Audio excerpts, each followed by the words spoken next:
On that day, Jesus went out of the house and sat down by the sea and began to teach them in parables, saying, A sower went out to sow, and as he sowed, some seed fell on a path, and the birds came and ate it.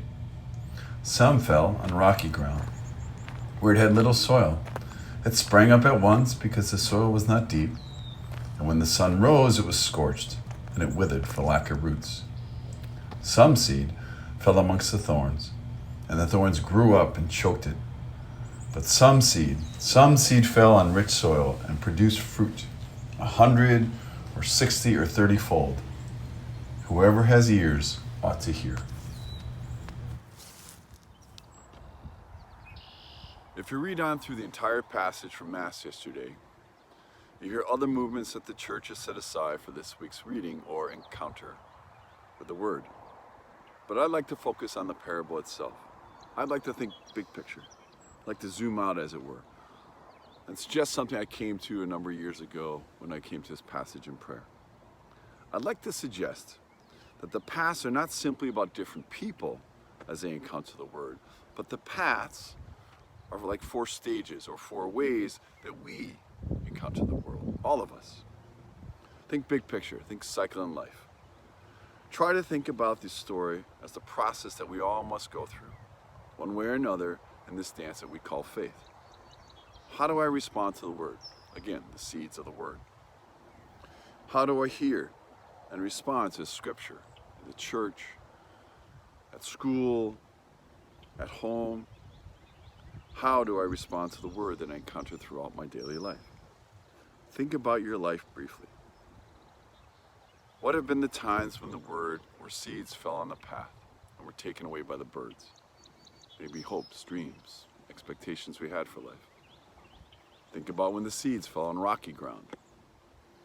Rocky ground, times when I've been excited about something or someone new. My heart's been filled with joy, only to be lost as time passes or something new and shiny comes along. Again, no substance or roots. How about when the Word, the seeds grow amongst the thorn, the challenges of life? The seeds grow and mature naturally. Eventually, as they do, they're choked off by circumstances of life. Perhaps a crisis or tragedy when we're young or in adolescence. Or maybe experience a great loss as a young adult or even later in life, and it rocked your world. It turned everything upside down. You could no longer justify the event with a simple anecdotal statement of faith or God's will. Whatever happened, it didn't fit anymore, and the thorns of this encounter choked us off. But there are also times, different times in our life, when the Word falls on good soil, when it gives rise to a maturing, accepting, more open, even loving faith, one that bears fruit, and by extension life, 30, 60, 100-fold.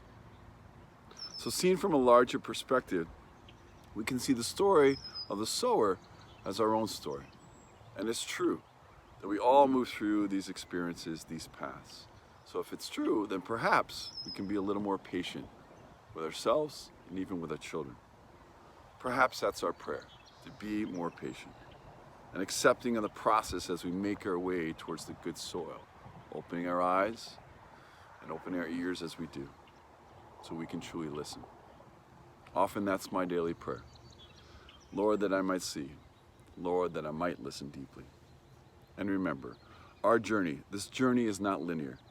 It wasn't for the disciples, and it's not for us.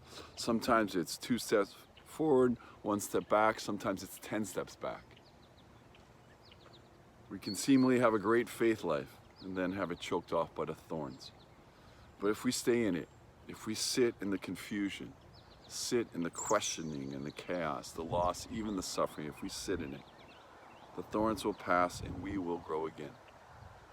The Word became flesh and dwells among us, not dwelt among us. And Jesus will be with us in the thorns. And He will be with us to the good soil, to the growth. Blessed are we. Amen. Thanks for being with me.